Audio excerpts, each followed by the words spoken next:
Okay. Good evening, everyone, and welcome to the June meeting of the Historic Conservation Commission. I'm Gary Lader, Chair of the HCC, and I would like to introduce the commission. To my left is our Historic Officer, Jeffrey Long. To my far left is Craig Evans, resident of the district. To my right is Mike Simonson, our Chief Building Inspector, and hopefully we'll have a couple of other commission members come in soon. Ordinance information. It is the purpose and intent of the City of Bethlehem to promote, enhance, and preserve historic resources and traditional community character for the education, cultural, economic, and general welfare of the public through the preservation, protection, and regulation of buildings and areas of historic interest or importance within the city, which have been determined to be of local, state, or national significance. The way the meeting will unfold is the applicants will be taken in order. After identifying the project address and the presenters, our historic officer will provide a background on the building and any recommendations. At that time, the applicant will present their project and plan. The board will then address the project, allow public comment, and ultimately create a motion to approve as presented, approve with modifications, table the project with clear recommendations, or deny the project with reasons for the denial and changes or improvements which would result in a positive recommendation. For public comment, there is a 3-minute time limit, and comments must be specific to attributes of the building only. Speakers are to announce themselves with their name and address before speaking. The HCC is a recommending board, and the results of our meeting will be presented to City Council, and their vote will be binding. Please do not forget to secure your permit from the permit office on the first floor of City Hall before you begin your project. Above all, I remind everyone to conduct themselves in a civil manner and always use a civil tone. The commission is here to help you with your project. We are a group of volunteers who are dedicated to historic preservation and restoration of older buildings in Bethlehem and beyond. If any commission members have a conflict of interest with any of the applications on tonight's agenda, please come forth at this time. And I have a conflict with the very first one. So Craig, you'll please take over for that one. With that, I would like to call up our first agenda for 34 East 3rd Street. This is for the pink pistachio signage. Yeah, so please come to the front table. Just announce your name and sign in. Excuse me, point of order. With you being excused, we only have 2 commission members. So right. What would you like to? Okay, all right. Yeah, that's a good point. Thank you, Jeff. I believe we can proceed. I'm just asking. Yeah, we have 3 sitting members. It's just okay, that's fine. Just want to make sure. Okay, all right. Otherwise, I was going to suggest we flip the order, but if you think it's okay. Mm-hmm. All right. Okay, good. All right. So, Craig, you'll take over at this point. Okay. Jeff, will you please give a summary of the building features and so on? If you could just state your name and then sign the sheet, but not signature. If you could print your name, please. Okay. I printed my name and thank you. wrote the address. All right. Thank you. Alrighty. So 34 East 3rd Street. The building description, period, style, and defining features. This structure is a semi-detached, 4-story, 3-bay, brick masonry, mixed-use building with an entry-level commercial storefront and upper-level residential units. A stepped parapet defines the upper cornice and a flat roof, while the entry-level facade includes typical storefront elements such as an apron, a recessed glazed entrance with transom, display windows, and storefront cornice with integrated sign band. 1/1 double-hung windows delineate the upper floor levels of both facades and include expressed window sills and lintels. Construction of this addition to the so-called Goodman Building was initiated in 2022. Although many building details are influenced by contributing structures within the Historic Conservation District, it is contemporary in style and considered non-contributing because it was constructed after the district's period of historical significance, and the specific district that period is circa 1895 to 1950. Proposed alterations, the applicant proposes to install 2 new wall signs. That is a correction. The agenda references a singular wall sign, but they're actually 2. My guideline citations for my assessment include the ordinance that Mr. Later read at the beginning of tonight's meeting, as well as the Historic Conservation Commission guidelines for signage. It's a non-contributing building, so the Secretary of Interior standards do not apply for this project. My evaluation, the effect on the district, and recommendations. The applicant appeared before the HCC during the March 16, 2026 meeting with a proposal to install signage for a new commercial tenant. Following an initial evaluation of the sign proposal by the historic officer, the applicant confirmed that insufficient details for a proper assessment by HCC were provided with the certificate of appropriateness application and agreed to return during a subsequent meeting with additional information. The current application responds to that discussion by proposing 2 identical wall signs within the existing sign bands above the storefronts, one at the front or north facade and one at the side or east facade. Each proposed sign measures 24 inches tall by 108 inches wide, while both sign band locations measure 25 inches tall by approximately 300 inches wide. That's important because we always want to make sure that the proposed sign actually fits within the dimensions of the existing sign band. The proposed location for the new sign at the side facade is centered vertically and horizontally within the existing sign band, which is appropriate. However, the proposed location for the new sign at the front facade is centered vertically, but not centered horizontally within the sign band. And I couldn't find kind of an obvious reasoning for the placement. It's not centered above a specific door or above a specific window. Maybe the applicant could clarify. But again, the side one is centered vertically and horizontally. The front one is centered vertically, but not horizontally. So I'm just asking for clarification. There's a supplemental drawing sheet. There is a notation in a blue box. I call special attention to note number 2.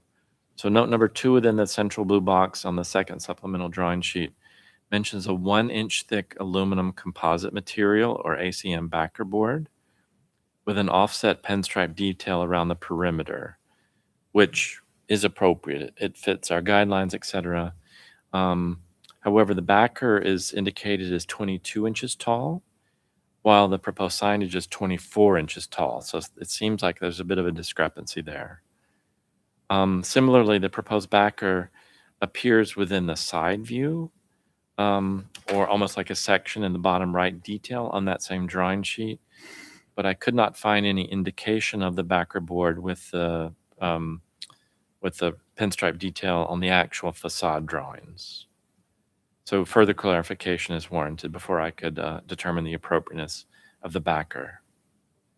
Should the HCC consider the proposed rigid ACM backer appropriate, the applicant should confirm the intended color for the front and sides of the backer, along with the color of the complementary offset pinstripe detail. So as a reminder, this commission does not dictate colors, but if they are factory applied colors, we like to capture those for the motion. Additional drawings and details indicate that each sign is composed of tall, thin letters in stylized cursive font in a hot pink color that reads pink pistachio, followed on the next line by the word cafe in small, thin, all uppercase sans serif lettering in bright white color and centered within a rectangle that is hot pink in color. The HCC traditionally discourages bright white color within the district. A more appropriate color would be a warm white or an ivory. The applicant should also confirm that all sides of the lettering will be painted hot pink to match the fronts of all the letters. The thicknesses of the proposed letters is 2 inches, which has traditionally been considered by the HCC as appropriate. The lettering is composed of aluminum channel letters with solid faces and sides that are pin mounted into the rigid backer using spacers so that they stand proud about 1/2 inch. Each letter includes internal LED illumination, while the backs of the letters are composed of 1/8 inch polycarbonate or Lexan, as the brand name most people are familiar with, resulting in a halo effect which HCC recently determined as appropriate within the district. Number 4 notation, or note number 4 on the notation on that same second page indicates, quote, all conduit should be concealed, and that is appropriate. Similarly, we want to make sure, in addition to the conduit, there are no raceways or junction boxes visible. The applicant should also be aware that LED lighting is limited to maximum 3,000 Kelvin in colored temperature, and that is in satisfaction of guidelines that consider or define appropriate exterior lighting as warm. So our guidelines predate LED lighting, but you have traditionally limited LED to maximum 3,000 Kelvin. I couldn't find any notation about the color temperature, so it's possible they have that in mind, but we do need to prompt that and Okay. incorporate into the resolution. Okay, thank you, Jeff. Are there any additions that you'd like to make to the description? There's no additions that I'd like to make at this time. Do we have any questions?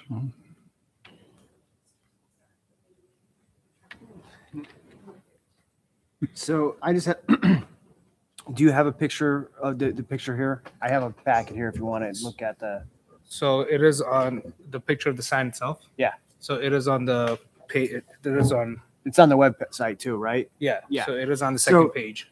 As Jeff mentioned, you have a couple of different measurements in here, and I just want to find out which one is the accurate one. So you have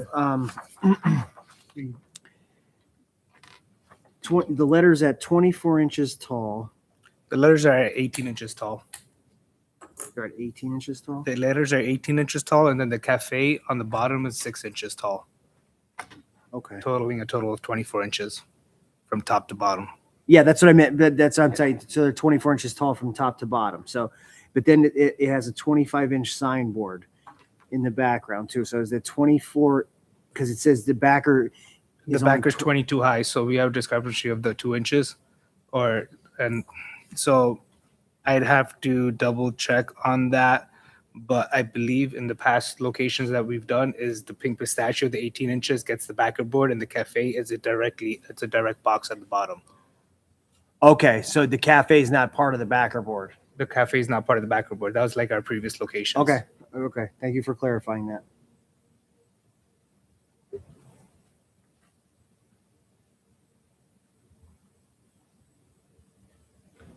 Are you okay with the specification that the LED lighting should be no 1,000 Kelvin. Yes. more than 3,000 1,000 Kelvin? Kelvin is completely fine. That's the max limitation for here. That's completely fine. And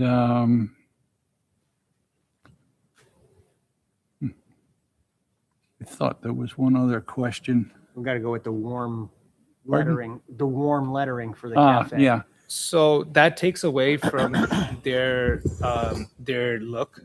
This is I believe their 5th location with the same signage. If they're going to be changing coloring, I'd have to talk to the owners prior to those colors being changed.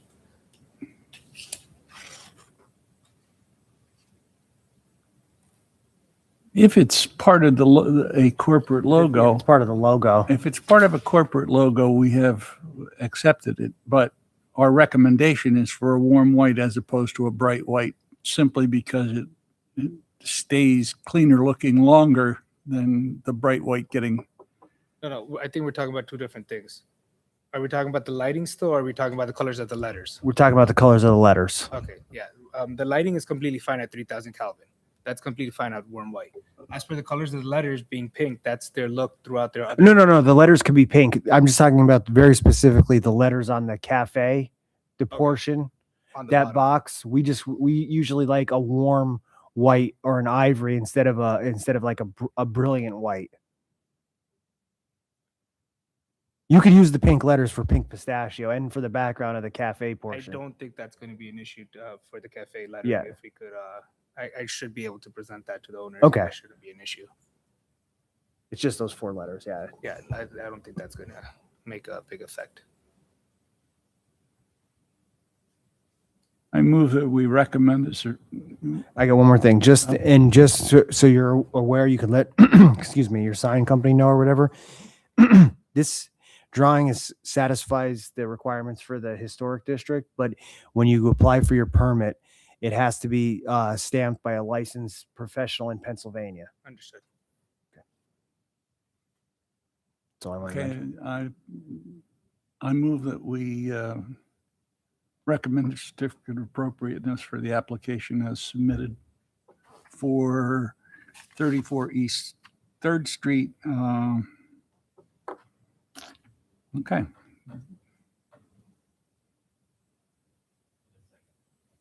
Second. I'll second. And to a vote, and Mr. Later is recused. Right. So, I agree with that. I don't see any reason why. all right, aye, and aye. Okay. You'll get a formal, Resolution. yeah, with all the resolution details with of it, the- with the details and everything like that. Understood. Alrighty, perfect. Is there anything else that I need to do?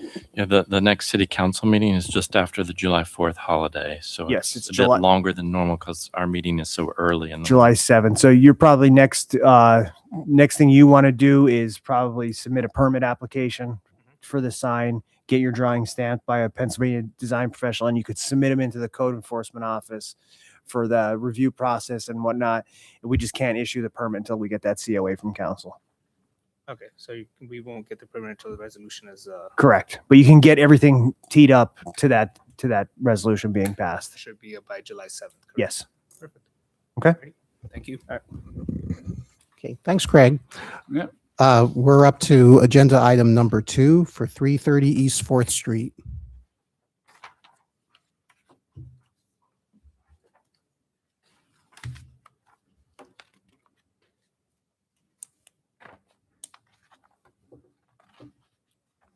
And welcome back, gentlemen. Thank you. Long time no see. Yes.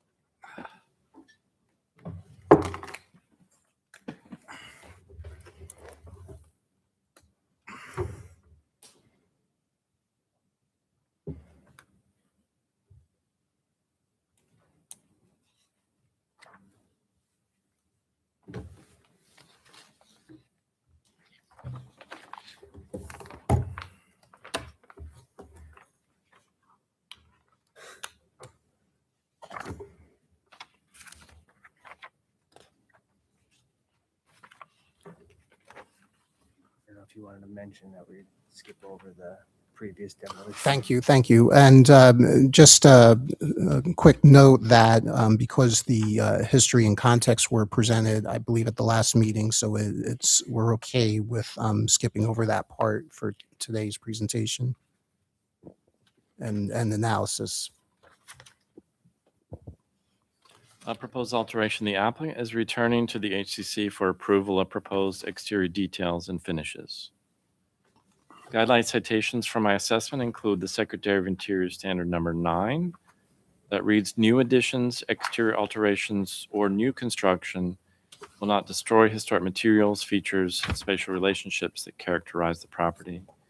The new work shall be differentiated from the old and will be compatible with the historic materials, features, size, scale, and proportion, as well as massing to protect the integrity of property and its environment." In this case, the environment would be the rest of the block. Also, the ordinance that Mr. Later read at the beginning of tonight's meeting, as well as the Historic Conservation Commission design guidelines for new construction. Here again, we have a proposal that is not contributing to the district, so there are no relevant Secretary of Interior standards. My evaluation, the effects on the Historic Conservation District and the recommendations. During a series of meetings in early 2026, the applicant presented the HCC with updates to the previously approved proposal to demolish the existing single-family dwelling and detached rear garage in order to construct a 3.5-story mixed-use structure with commercial space on the first floor and 4 two-bedroom dwelling units above. During the meeting on May 18, 2026, the HCC unanimously approved the motion that defined appropriate overall features of the replacement structure. That approval included new construction is 3.5 stories tall, measures approximately 35 feet wide by approximately 56.5 feet deep. The soffit is approximately 30 feet high, and the peak of the hip roof is approximately 40 feet high. That includes a western building segment that aligns with the setback of the neighboring structure, and the eastern building segment steps forward as a reference to the existing front porch, while the upper floor levels cantilever 36 inches out over the entry level at the front facade. The motion also encouraged the applicant to return to the HCC with written specifications and samples of various proposed building products for a subsequent assessment. The current application is in response to that encouragement and includes proposals for various facade materials. They're not numbered necessarily, but you have a packet, a supplemental packet. I do my best to tell you what page I'm looking at. So it's 17 pages in total. So referring specifically to that supplemental set, the written specifications and depictions of proposed materials. The applicant starts by providing a section detail of the proposed, quote, sitting wall around the outdoor patio area that is 32 inches tall, excluding the masonry cap. The inside and outside faces of the wall are clad with brick units, and the proposed cap is precast concrete that measures 12 inches deep and 4 inches high at the tallest dimension. The subsequent supplemental sheet indicates Glengarry 56-DD standard size red brick with a light gray mortar. So the assumption is that this brick type is proposed for the faces of the new sitting wall, as well as for the brick cladding of the main structure. The proposed brick cladding for the sitting wall and for the lowest portion is appropriate based on relevant design guidelines. But typically for brick, and especially with mortar, we encourage a sample, and they have a lot of samples going on. So I'm assuming during the conversation, the discussion, they'll put forth an actual sample. If so, I'll just need to shoot a quick picture to capture all the Sure. labels. Those same design guidelines indicate that exposed concrete is not appropriate within the historic district. Appropriate alternative materials, according to the guidelines, would include stone, cast stone, or brick. So they do propose a concrete cap. The guidelines do say no exposed concrete, so you can discuss that. But they do state that stone, cast stone, or brick would be an appropriate alternative. If they decide to retain concrete, especially for the base, traditionally the HCC has requested exposed concrete to be parged with a stucco. The proposed lap siding is hardy board fiber cement cladding. Though not specifically mentioned within the relevant design guidelines, the HCC traditionally considers fiber cement cladding appropriate as long as the exposure is 7 inches and there's no stamped or fake wood texture, but rather a smooth, paintable surface. The applicants provided details propose a smooth surface with a 7-inch reveal and a factory applied gray color, dark gray color, which are all appropriate features. The proposed roof cladding is a GAF slate line asphalt shingle in antique gray color, which has traditionally been considered by the HCC as appropriate as an alternative to actual slate. The applicant should be aware that all appropriate valleys are open, so no woven closed valleys, and the exposed flashing should be copper. The supplemental details continue, including a representation of the proposed corbel and structural brackets. The applicant previously noted that the upper brackets are decorative and fabricated from composite material, while the lower brackets are structural and fabricated from wood. The detail indicates that the upper decorative brackets measure 12 inches by 12 inches and are 3 inches thick, while the lower structural brackets measure 30 inches by 30 inches and are 4 inches thick. The decorative brackets beneath the eaves at select locations appropriately recall similar details of nearby contributing structures. However, the applicant does propose to paint the brackets bright white in color, or at least that's the way it's indicated, And as we just heard, traditionally the HCC discourages bright white. So an alternative would be a warm white or an ivory. According to supplemental details, the applicant also proposes PVC trim around all windows. So that's a couple pages further in that supplemental set. The dimensions are 1 inch deep and 4 inches wide, and the proposed color is white. The drawing sheet, now going to the drawing sheets, the big drawing sheets. Drawing sheet A-2 depicts similar PVC trim at the eaves and as a horizontal transition between the brick cladding at the lower facade and the siding of the main facade. It's unclear what the applicant proposes for the vertical trim at the building corners. The relevant design guidelines do not specifically mention PVC as an appropriate material within the district. Oh, excuse me 1 second.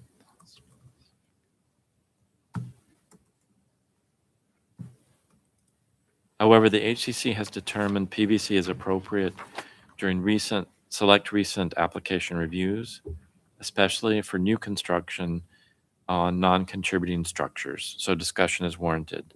So strictly interpreted, the guidelines say no PVC, but you've allowed that in certain circumstances, especially where this was new construction.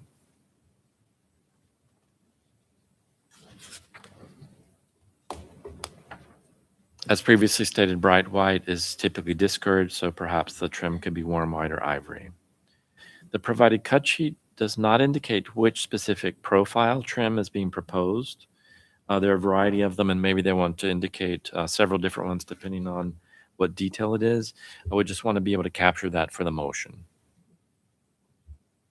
The accompanying drawing set does not indicate express window sills, so it's uniform trim on all the sides, the top and the bottom. According to our guidelines, an appropriate detail would include a different trim at the bottom. It would have an expressed sill that extends beyond the opening, and then it would have an apron that was beneath it. Could be just a very simple trim beneath, as to serve as an apron. The applicant,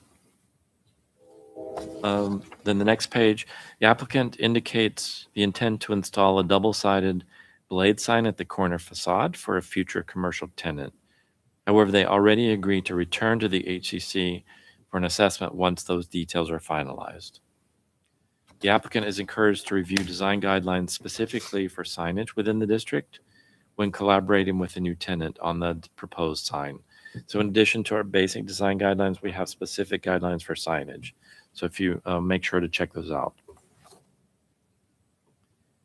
The applicant proposes smooth half-round metal gutters and smooth 4-inch round metal downspouts, which are all appropriate based on relevant design guidelines. As previously stated, bright white is discouraged, so the applicant might wish to consider a warm white or ivory as an appropriate alternative.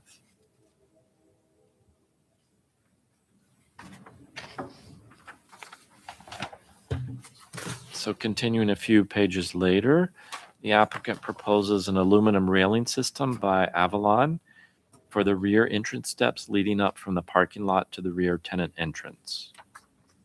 Their preferred balusters are 3/4-inch square pickets with a factory applied finish matte black in color.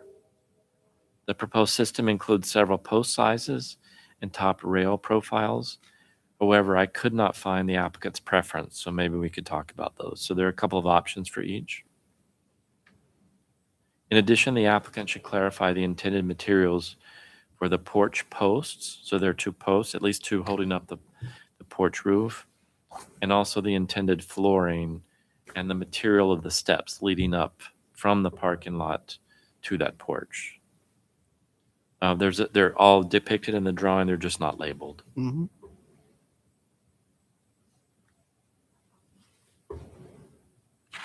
Select windows at the east and west or side facades. Include packaged terminal air conditioners or PTACs with integrated grills beneath.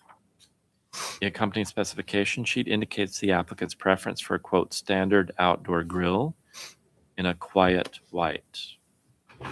There are other options, so I would encourage the discussion simply because we don't see these very often, to understand the difference between the so-called standard versus architectural grills. There is a little depiction, but it's really small. It was hard for me to really discern a difference. I will say that the second category, the architectural grills, come in a variety of factory applied colors, and so that might be a solution in case you have a problem with the bright white that they're proposing. Windows that align vertically at both floor levels are appropriate, and that is what the applicant is proposing on the drawing sheets. Per recent HCC recommendation, the applicant includes 2 windows at each floor level on the rear or south facade. According to drawing sheet A-2, the proposed windows are 6/1 double hung. Select windows, as I stated before, on the side facades include PTACs with integrated grills beneath. According to the supplemental specifications, the intended window manufacturer is United Windows and Doors, and the proposed window type is the 5900 or 5900 series, double hung solid vinyl in a white color. The muntins of the simulated divided lights are appropriately applied to the exterior window surfaces. As far as I could tell, the HCC has never assessed window products by this manufacturer. I did go through about I have, from personal experience, 8.5 years worth of meetings. I could not find mention of this specific manufacturer in anything we've ever assessed. And the relevant design guidelines indicate vinyl windows are not appropriate within the district. The applicant is encouraged to present samples for their proposal, because I do think it's important to see what they're proposing based on the fact we've never been exposed to any of the products from this company. And if need be, consider appropriate alternatives. The guidelines state alternatives to wood windows are aluminum clad wood windows, and I don't have the list of manufacturers here, but we do have a list that are kind of standard appropriate manufacturers. There is no typical wall section detail among the drawings to discern if the windows appropriately recess into the wall opening. We want to make sure that the sash aren't flush with the wall surface. The applicant should also be aware that appropriate glazing is not tinted, mirrored, or reflective. I do think they had, in reference to what I'm about to mention, storefront assemblies about the glass type. I couldn't see a specific note mention about the glass type for the windows themselves. According to the supplemental specifications, the proposed storefront assemblies are the full light entrance door, including the shop windows and transoms. At the entry level are Conair Architectural Class number 1, anodized aluminum with a clear finish applied to the aluminum. The vertical stiles in the top rails measure 3.5 inches, while the bottom rail measures 10 inches. And that dimension, that 10 inches, means it also serves as the apron. Oftentimes we'll have an additional material and then a bottom rail, but the 10 inches would be sufficient to get over that that area that we're concerned about with street cleaning, with de-icing, with detritus, etc. The proposed glazing is Solar Band 60 clear for the outdoor and also clear for the indoor. Various storefront details are appropriate, pending clarification that the glazing is center set. Again, we don't have a section detail, so we want to make sure that it's not flush front or flush rear, but center set in the storefront assembly. In addition to future building signage, remaining items that also require HCC assessment include the proposed panel door at the rear or the south facade. There is the door leading from the steps into the building for the tenants. And then there's an indication of exterior illumination, but no mention of that within the specifications. Just a personal note, I don't think any of those things would hinder moving forward. It's just, we would expect to see those at some point during the project.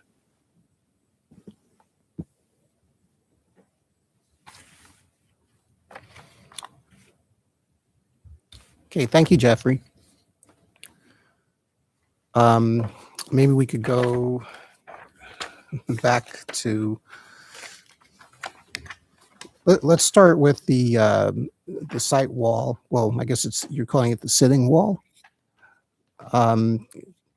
Couple of questions on that I'm not sure I'm understanding. So you're pointing to the base, it's a concrete footing. Is the intention to sit that right on the grade the way it's shown? No, that would be below grade. The indication that you have here, this little circle with the blacked out pie pieces there, that's to kind of indicate the actual grade level. So that footing in the first Oh, course and a half of brick would be below grade. oh, okay. Okay. Yeah, that's definitely a little misleading. Okay. Now it makes a little more sense. Yeah, sorry, this detail's not great. Okay. All right. Yeah. So yeah, I mean, I'm guessing that footing's probably going to be around 3 feet below grade. And Correct. okay. At first I was wondering if maybe you were trying to account for some kind of pavers or something, but okay. Okay. Otherwise, it looks like a pretty beefy site wall. I mean, I guess I was wondering for what it is. If you could, I mean, it's gonna be a nice dimension. So let's leave it at that.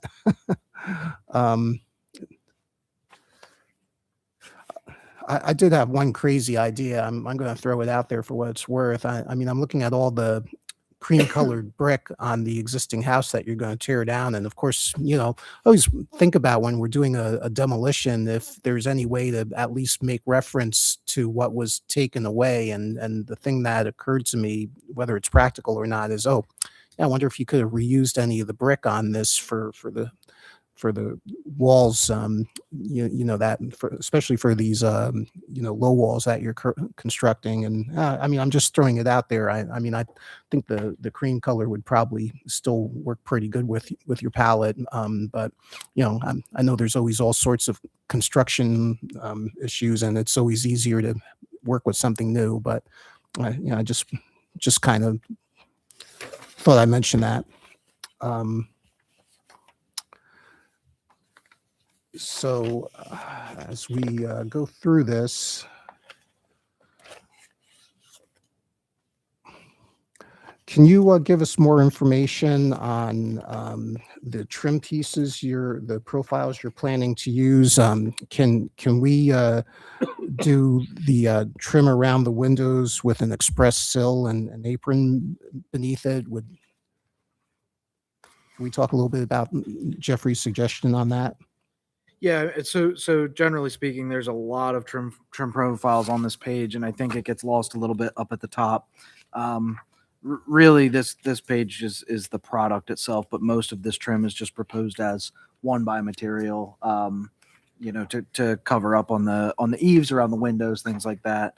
I certainly think we could work a sill in with an apron below the windows, keeping the rest of that window frame, with the one by as proposed.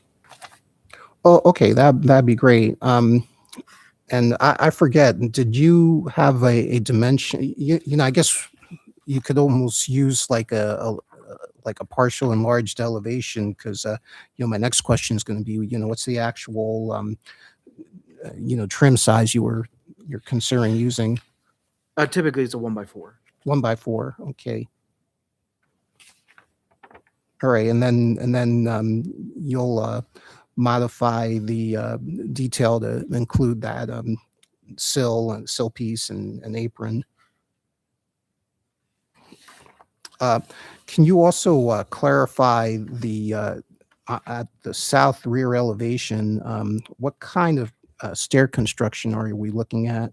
It would be concrete stairs. Okay, like a cast in place concrete, or okay. That would get cast with the piece of sidewalk that needs to be cast to get to Okay. the stairs. Yeah, I mean, I know sometimes I think there's places that prefabricate them too. Anyway, I think the main thing is, it's concrete. Where are you proposing to use the cable railing? I saw two different railings in here. So no cable rail. Oh. That's again just part of the manufacturer's brochure. Really just proposing that aluminum rail with the square Oh, okay. balusters. Proposed railing for rear. Oh, okay. So Sorry, I the sh- cable rail is just on the front cover of the RDI. Oh, brochure okay. there. I get it. The second page, the Avalon rail, is manufactured by RDI, Oh, okay. Now I understand. and we have circle or highlighted there the 3/4 square baluster section Okay. of aluminum rail. As far as the top cap profile, the Tristan or the Oberon, I don't know if The- we the rear- necessarily have a The preference. rear porch surface is concrete. Correct. How when you need a specific railing done the way you're showing it with the required extension, does that have to come from a different company, or are they able to do that for you too? No, you're able to modify these railing sections. Okay. Yeah. All right, so so they'll customize, they'll do the required railing, and that will be part of the system. Yep.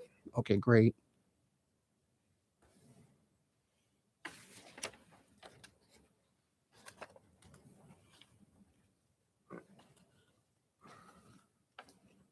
And then I think there was a question too on the grills for the PTAC units.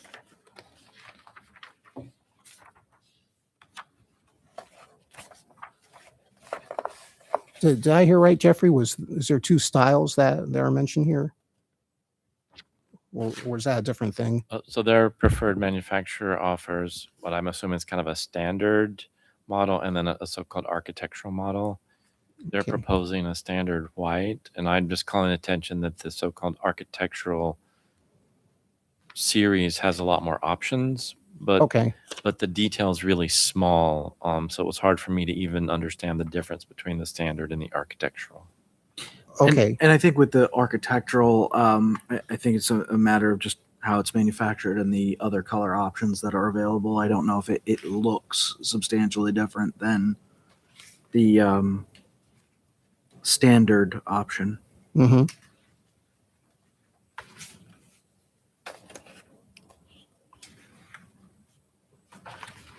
Do a sample of the quiet white. We don't have a sample. don't. of that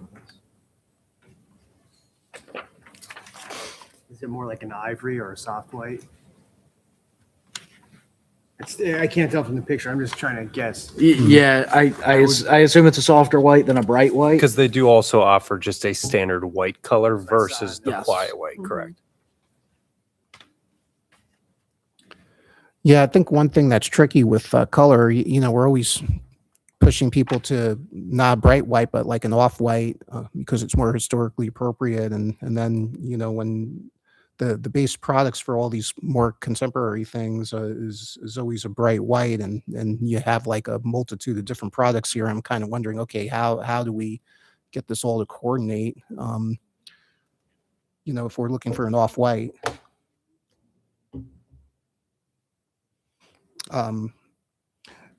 So I don't know with the windows. Yeah, back to what Jeff was saying. Yeah, we often push people away from using vinyl windows. I mean, I'm getting the impression there's a huge range of quality from different manufacturers, and I mean, on the positive, I see you have a simulated divide light called out. I mean, we're always trying to be careful about the profiles, and does it really look like something like a traditional window with with the profiles of the buttons and all that. And of course, it's kind of hard to say without seeing an actual sample of the product, and you probably don't have it here with you today. We don't, and you can actually see on the front image, the 5900 series. They actually give you a sampling, a corner of the 5900 versus the 5800 series. I know there's mention of you don't want to see this window flush with the face of the wall, but rather recessed. And I think that's a gripe with a lot of the vinyl window manufacturers. When you drive down, they're all just flush. They're with all the face of flush, the wall yeah. on the exterior of the building. The 5900 does a nice job of recessing that frame to look more like an architectural window. Do you have, yeah, I don't think you have any wall sections with this because I think that would be kind of helpful too, just to see. So you know, I see with the 5900, yeah, that it looks like there's some depth to it, but you know, I'm assuming that you know, the outer part perimeter of the frame probably still is pretty close to the same plane as the siding. Or like, will it stand proud? I guess what it should do is stand proud of the siding, right? It does stand a bit proud of the siding. It's the brick mold profile, and Yeah. it also has, you know, we're wrapping it with that 1x4 band Right. to frame those windows Mhm. to make them a bit more prominent. Hmm.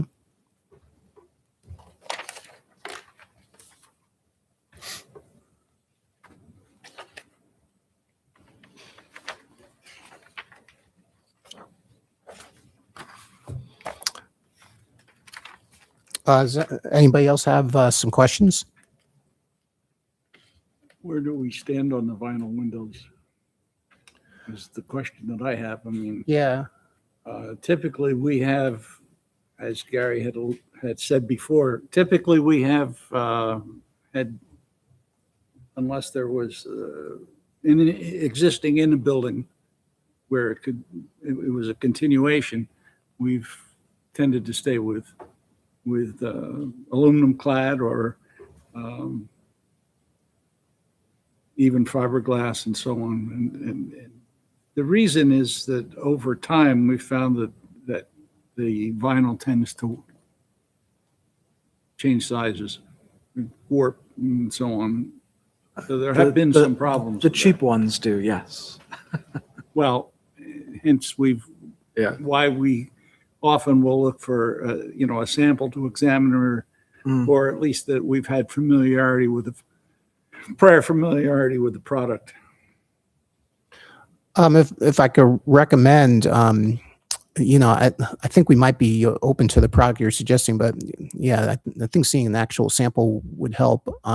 Another product you could consider that we've approved before is Pella makes a fiberglass window that has an appropriate profile. I think the line might be called Impervia, but there's probably a number of other manufacturers out there that make something similar. What'd you say the name of the Pella was? Let me look it up. I Did you thought it say was Impervia?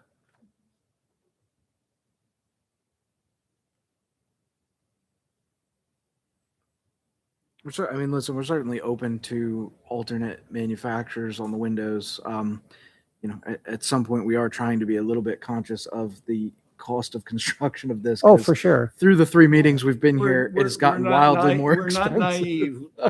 Yeah. Dollar signs. We've added quite a bit of your recommendations to our project that has made it substantially more expensive for us to build. The Pella product is called Impervia, but you know, you might find when you do cost comparison, maybe they're similar. Let us know. But you know, again, I think you know, at least letting us see a sample of it would be helpful, and that's what we usually ask for. You know, all applicants who come in with a new window product.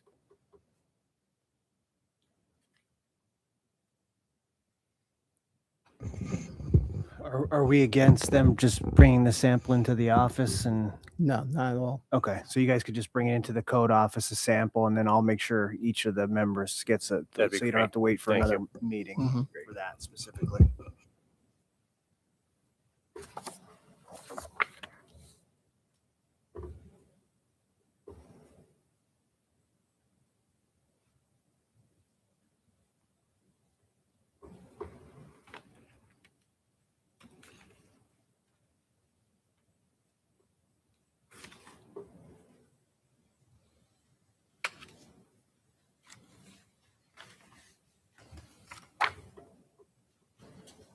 And I just step out for a minute, but what color hardy board were you going to use? We proposed gray in the package. Okay. You know, I think a little bit to Gary's point, when you start adding the manufacturer's grills and things like that, if it turns out that we have this sort of hodgepodge of color, maybe a different color hardy would be more appropriate. gray goes with everything, I guess. I don't know. So I'm guessing like that, is that an actual sample of the Hardy board right That's there? an unfinished That's an plan. unfinished sample. Oh, That's not the okay. Actual factory finished gray. Okay, okay. Is there anything else you brought with you today that you want us to look at? I mean, I see you have the, Of your brick, you want to share that with the Yep. group? toss it over. Is that a piece of the This is the corbel. corbel that you're going to use? Is this One of the it's a decorative okay? But this is the top portion, right? decorative corbel. Thanks. The 30 by 30 wood corbels are a little cumbersome to Yeah, and we're familiar with those. What I'll tell you from my experience, I think I'd rather see with the mortar. I'd rather see you go with something that's more like a buff color rather than a gray.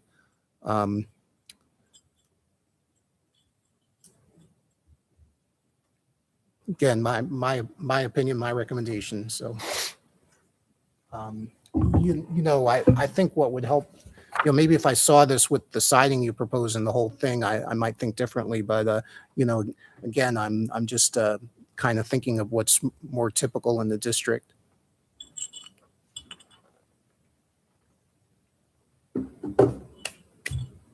talk to the mason about a buff color mortar. I think that's Got the cheap sample. certainly a huh? We didn't get the color sample of all of them. Yeah. We only got give the gray. Yeah, I just when I see gray, it just makes me think of more like a utility kind of color. Yeah. You know.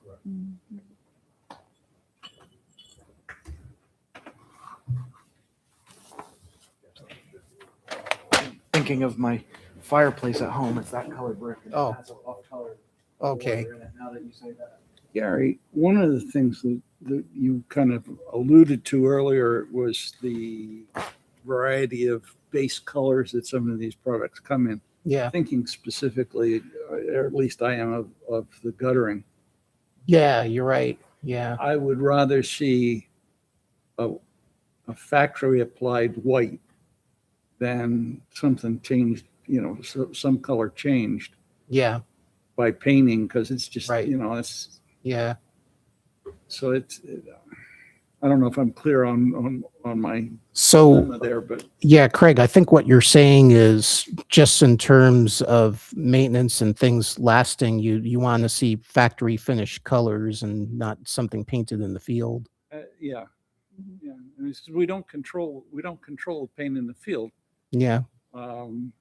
and we do control permanent colors, which Yeah, would be hmm a factory applied finish. Right. Right. Yeah. So I don't know if that's available from Berger or from whomever the gutter supplier is, but Yeah. you might want to check that. Of course, the other option would be to put up pure copper. Yeah. What color are the gutters proposed to be? They're proposed to be white. Okay.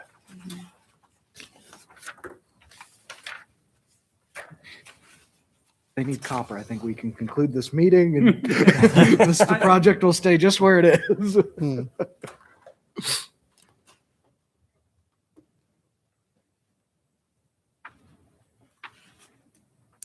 Yeah, it's funny on my own house in West Bethlehem, years ago when we had to replace them all, and of course, I really wanted to do copper too, but I noticed that the dark bronze ones look pretty much like Like an aged- old like yeah, aged yeah, copper, yeah, yeah. So that's why I ended up doing a course, and they still look pretty good. Yeah. But yeah, again, yeah, I'm kind of struggling with this too, because I mean, you have like the PVC pieces, you have the siding, you have the windows, you have the gutters. There's probably 4 or 5 different things that you got to coordinate here. If you do them all in bright white, it's going to make it look a lot more contemporary. So I am wondering, if there's, stuff that's like factory available that, like I saw there's beige in here too, but, It's it's tricky when you start getting into factory beiges, as not everybody makes them, and everybody's Mhm. factory beige is It's a not little different. Yeah. everybody's factory beige. And then you have this building that looks like it's been sitting in the sun too long. Becomes Harlequin. Yep.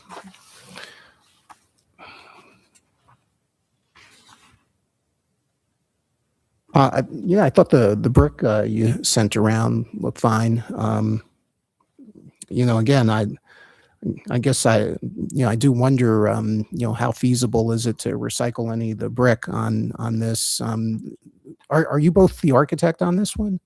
No, we represent the ownership group on this one. Oh, okay. The unfortunate part about trying to recycle that brick is by the time we tear that down and clean it, there's Mhm. not going to be enough to do any one particular portion of the project. So Here's what I was thinking too. I mean, again, it might take a little bit of footwork and research on this, but yeah, I mean, it might be easy enough to just slice them all into like 1.5-inch pieces. But yeah, anyway, I'll leave it at that. put that in the bucket with copper. Okay, fair enough. Any other questions or comments here? And it doesn't look like we have any questions or comments from the public on this one. Does somebody feel ready to make a motion?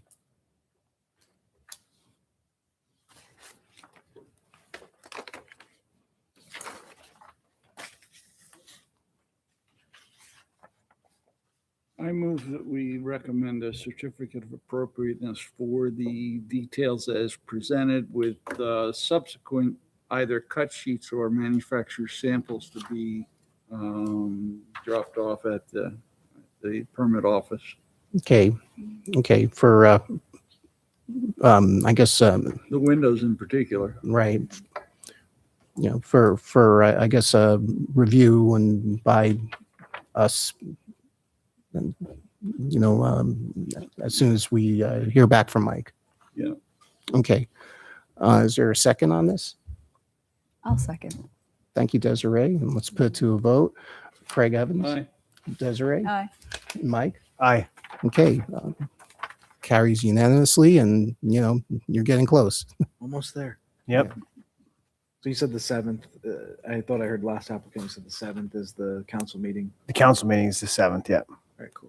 I just want to clarify. So we'll provide a sample for the windows, taking into some other considerations to the colors that you guys had discussed. Is there anything else that we need to provide you with minus the windows? Or is it at this point, are we just on the windows? I think the other thing that needed some clarification was like the trim pieces around the window, when we talked about the sill and the apron. So a sample of trims. Okay. Yeah, or at least indicating the profile and, Okay. maybe giving us a better idea what you intend to build. Hardy board color isn't a problem. We don't need to see that in person, right? Because I think so.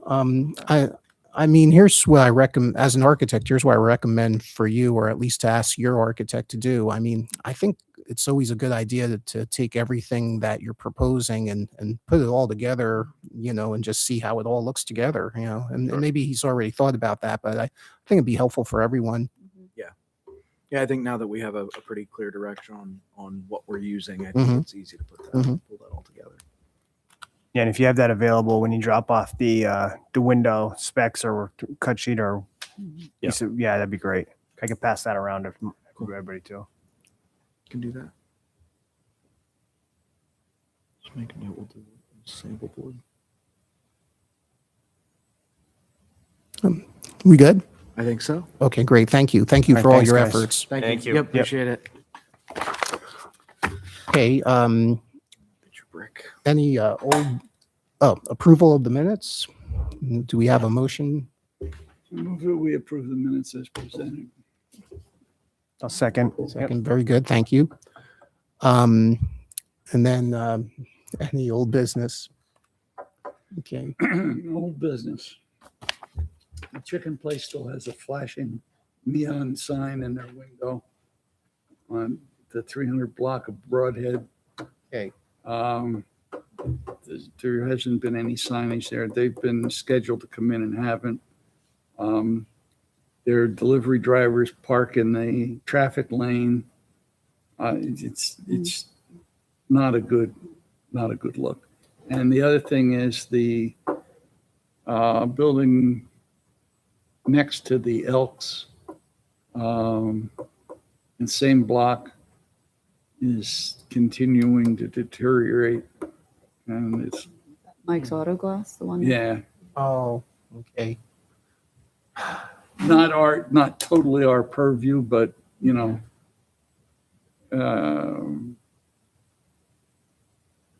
if we're responsible for preservation, we have to be alert to it. Yeah, for sure. What, does anybody know what's happening at Dunkin' Donuts? Are they remodeling inside? Inside, yeah. Well, they gotta do something with the garbage corral too.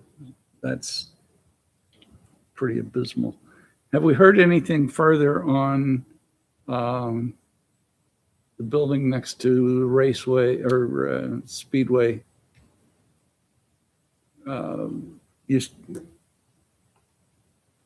We did review the building for the roof and the windows and so on a long time ago, and then we had a problem with the bar having.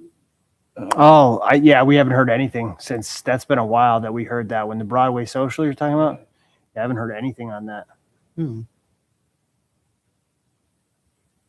Have we gotten any further with the ordinance that provides a little bit more teeth for following up on people applying for things? And The ordinance is done. The ordinance is done. it is. Yeah, I've had it done for almost 3 years now. We've just never, because it involves causing fees. It involves a couple of other things that we just never really moved it on. I can move it on to council at any time. Okay, so we could lobby council to pursue it a little bit further. Yeah. Okay.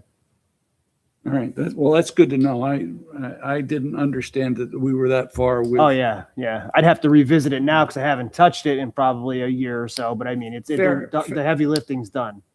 Fair enough. I just think that we could do better, have a stronger ordinance in place, and if we can do something to lobby for that with the ammunition available, that would be good. Yeah.